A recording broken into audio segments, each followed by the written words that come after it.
আসসালামু আলাইকুম প্রিয় দ্বাদশ শ্রেণী বিএমটি শাখা শিক্ষার্থীবৃন্দরা, তোমরা কেমন আছো? আশা করি আল্লাহর রহমতে সকলেই ভালো আছো। আজ তোমাদের জন্য হিসাব বিজ্ঞান নীতি ও প্রয়োগ 2 পঞ্চম অধ্যায় থেকে যৌথ মূলধনী কোম্পানির আর্থিক অবস্থা বিবরণীর উপর আমি আজ তোমাদের চারটি নিয়ে আলোচনা করব।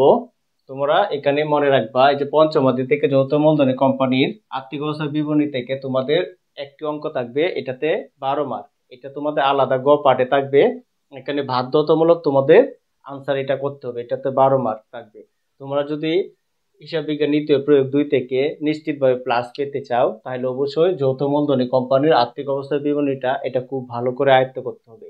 তোমরা দেখো, এই যৌথ মূলধনী কোম্পানির আর্থিক অবস্থা বিবরণীতে 12 মার্ক থাকে। এটাকে 3টা স্টেপে বিভক্ত করে আসে। একটা হচ্ছে বিশদ আয় বিবরণী। বিশদ আয় বিবরণীর মধ্যে থাকে মোট মুনাফা এবং নিট মুনাফা, এই দুইটা একসাথে একত্রে করে হয় বিশদ আয় বিবরণী। তারপরে 2 নম্বরে থাকবে সংগৃহীত আয় বিবরণী, আর 3 নম্বরে থাকবে আর্থিক অবস্থা বিবরণী। তাহলে তোমাদের সবচেয়ে গুরুত্বপূর্ণ স্টেপ হচ্ছে এই যে দেখো বিশদ আয় বিবরণী, এটা তোমাদের ভালো করে আয়ত্ত করতে হবে।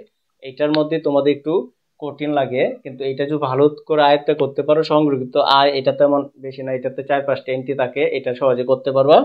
পরে আর্থিক অবস্থা বিবরণীকে 2টা ভাগে ভাগ করে, একটা হচ্ছে সম্পদ সমূহ আর একটা হচ্ছে দায় সমূহ।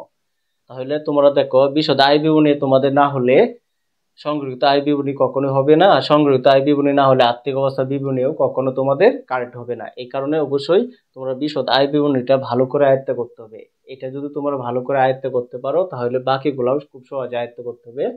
এটার উপর ভিত্তি করে আজ আমি তোমাদের দেখো মোট মুনাফা চারটি দিয়েছি। দেখো বিশদ আয় বিবরণীর মধ্যে মোট মুনাফা ও নিট মুনাফা এই দুটা মিলে হয় বিশদ আয় বিবরণী। প্রথমে আমি যে মোট মুনাফা চারটা দিয়েছি, এই চারটা খুব অল্প করে দিয়েছি।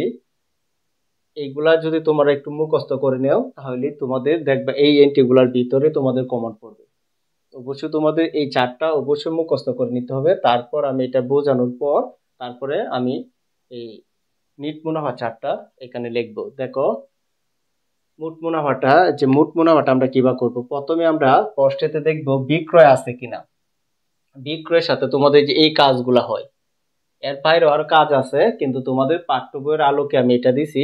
আমি দেখলাম তোমাদের পাঠ্য বইয়ের মধ্যে এই কাজগুলোর বাইরে আর কাজ নাই, এই কারণে আমি এই কাজগুলো দিছি, অন্য এন্ট্রি গুলা লিখছি না।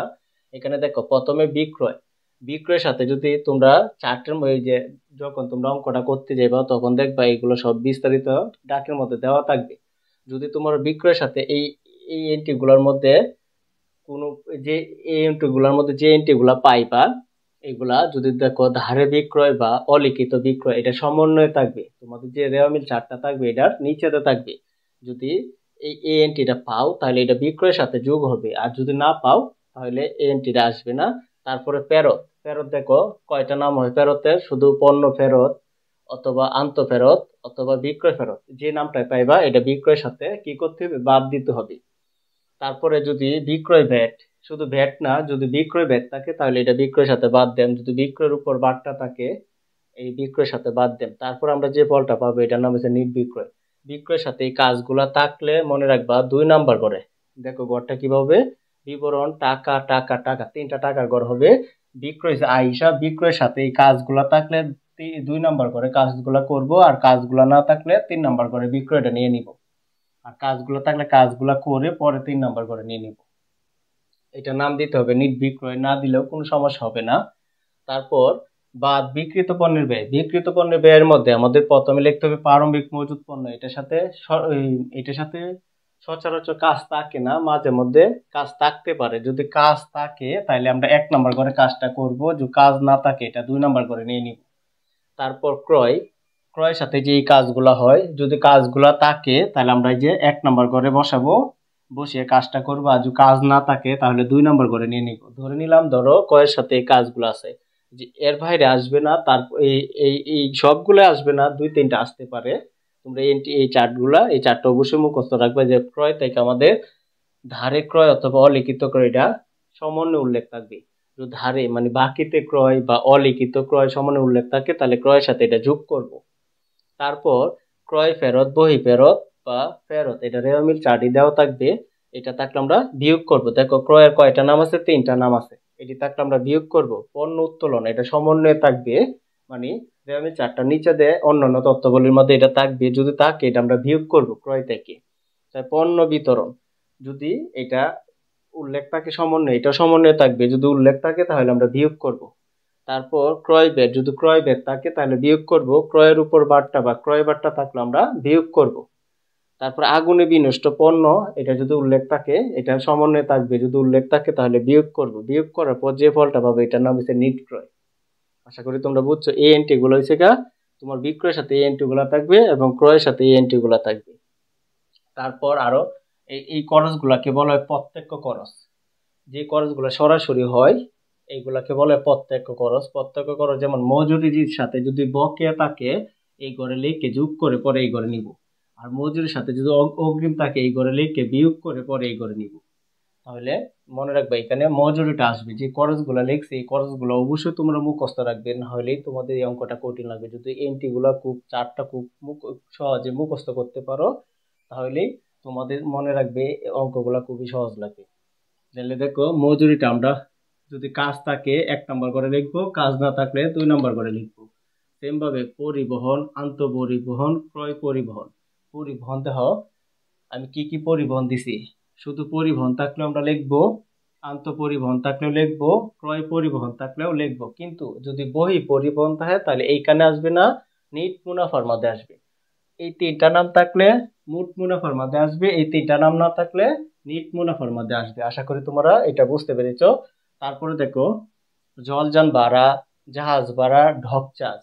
এটা যদি থাকে এটার সাথে কাজ থাকলে 1 নম্বর করে লিখবো, কাজ না থাকলে 2 নম্বর করে। কাজ বলতে পোস্টেতে যদি উল্লেখ থাকে এটার সাথে বকেয়া আছে বা অগ্রিম আছে তাহলে আমরা বুঝে নিব এটার সাথে কাজ আছে। কাজ থাকলে 1 নম্বর করে, কাজ না থাকলে 2 নম্বর করে। তারপরে দেখো শুল্ক, আমদানি শুল্ক, নগদ শুল্ক। যদি রপ্তানি শুল্ক থাকে তাহলে নিট মুনাফার মধ্যে আসবে, মোট মুনাফার মধ্যে মানে এইখানে আসবে না। এটা তোমরা মনে রাখবা।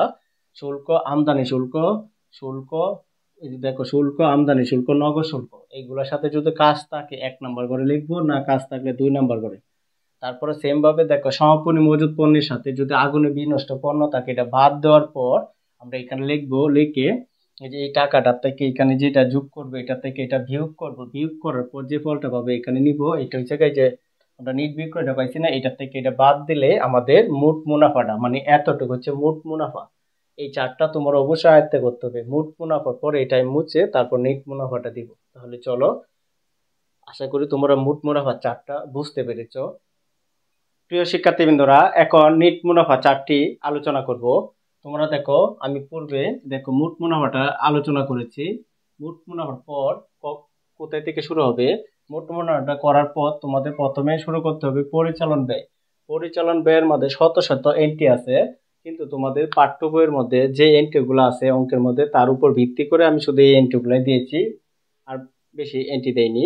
এখানে দেখো পরিচালনা ব্যয়ের মধ্যে যদি বেতন থাকে বেতনের সাথে কাজ থাকলে এখানে কাজ করে এখানে নিতে হবে, কাজ না থাকলে সরাসরি 2 নম্বর করে নিবে। যেমন ভাড়া, সবগুলো এন্ট্রি থাকবে না, কিছু কিছু এন্ট্রি থাকবে। এখানে আমি যে এন্ট্রি গুলা দিচ্ছি এর ভিতরে কিছু কিছু এন্ট্রি থাকবে। যেমন ভাড়া, ভাড়া থাকলে তোমরা যদি কাজ থাকে তাহলে প্রথম ঘরে বসাবো, না কাজ থাকলে দ্বিতীয় ঘরে। কাজটা কোথায় থাকবে সমন্বয়ে বলে দিব, হইতে বেতনের সাথে অগ্রিম নাইলে বকেয়া এরকম বলবে। বিজ্ঞাপন, কাজ থাকলে প্রথম ঘরে, কাজ না থাকলে দ্বিতীয় ঘরে। অনাদায়ী পাওনা, এটা সবসময় খুবই গুরুত্বপূর্ণ। এই এন্ট্রিটা খুব ভালো করে তোমাদের আয়ত্ত করতে হবে। এটা প্রত্যেকটা আর্থিক অবস্থা বিবরণের মধ্যে এই এন্ট্রিটা থাকবে।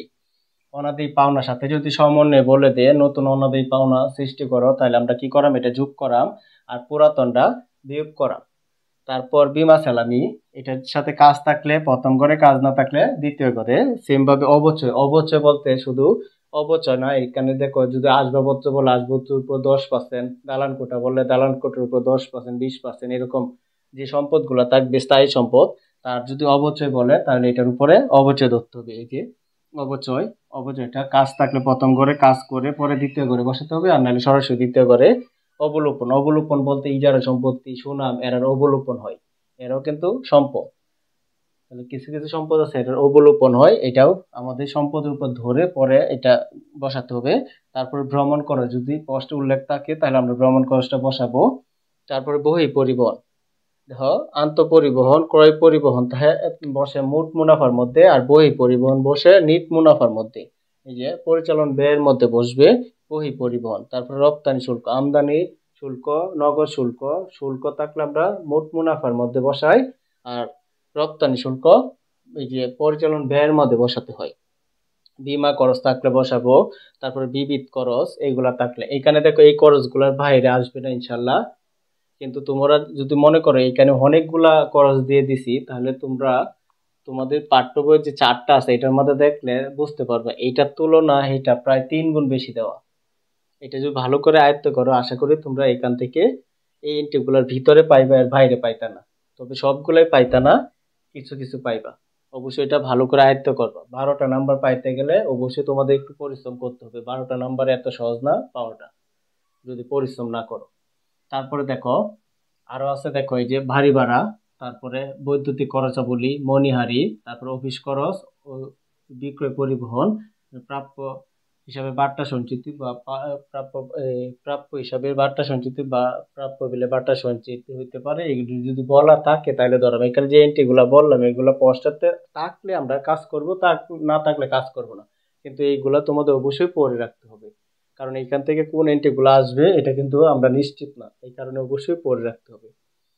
তারপরে দেখো যোগ অপরিচালন আয়, মানে অপরিচালন আয়ের মধ্যে কি কি থাকতে পারে, দেখো বিনিয়োগের সুদ, কমিশন প্রাপ্তি, শেয়ার হস্তান্তর ফি, উপভাড়া, এইগুলা থাকতে পারে। আরো কিছু থাকতে পারে, যেমন যেগুলো আমরা ডেবিট করি, ব্যাংক ডেবিট করি, ব্যাংকের সুদ থাকলে এটা এখানে আয়ের মধ্যে আসতে পারে, অপরিচালন আয়ের মধ্যে। সেম ভাবে দেখো অপরিচালন ব্যয়ের মধ্যে কি কি থাকতে পারে, ঋণের সুদ, ব্যাংক জমা অতিরিক্ত সুদ। দেখো ব্যাংক জমা অতিরিক্ত ক্রেডিট, যেগুলো ক্রেডিট করে এটা সুদ সবসময় ব্যয়ের মধ্যে আসে। ব্যাংক চার্জ, তারপরে বিবিধ ক্ষতি, আগুনে বিনষ্ট পণ্যের সাথে যদি বীমা দাবি পূরণ করে তাহলে এটা থেকে বাদ দিয়ে পরে বসাতে হবে। পরে আমরা যে ফলটা পাবো টোটাল ক্যালকুলেশন করে যে ফলটা পাবো এটি হচ্ছে নিট মুনাফা, মানে কি এই যে আমাদের বিশদ আয় বিবরণীর এই জায়গায় গিয়ে আমরা যে ফলটা পাবো এটা হচ্ছে বিশদ আয় বিবরণী। এটা যদি তোমরা ভালো করে পারো তাহলে দেখবা বাকি স্টেপগুলো তোমাদের খুব সহজ। বিশদ আয় বিবরণী পর্যন্ত কমপ্লিট করলে 12-এর মধ্যে এখানে 5 অথবা তোমাদের 6 দিবে, আর বাকি 6 থাকবে এই দুইটা স্টেপের মধ্যে, কারণ এই স্টেপটাই দুইটা স্টেপ নিয়ে করে, এটা কিন্তু অনেকটাই বড়। আশা করি তোমরা বিশদ আয় বিবরণী চার্টটা বুঝতে পেরেছো। প্রিয় শিক্ষার্থীবৃন্দরা, আমার ক্লাসটি যদি তোমাদের ভালো লেগে থাকে তাহলে অবশ্যই আমার চ্যানেলটি সাবস্ক্রাইব করবে, লাইক শেয়ার কমেন্ট অবশ্যই করে নিবে, আর অবশ্যই এই চার্টটা তোমার যে চার্টটা দিয়েছি এই চার্টটা ভালো করে পড়ে নিবে। আসসালামু আলাইকুম।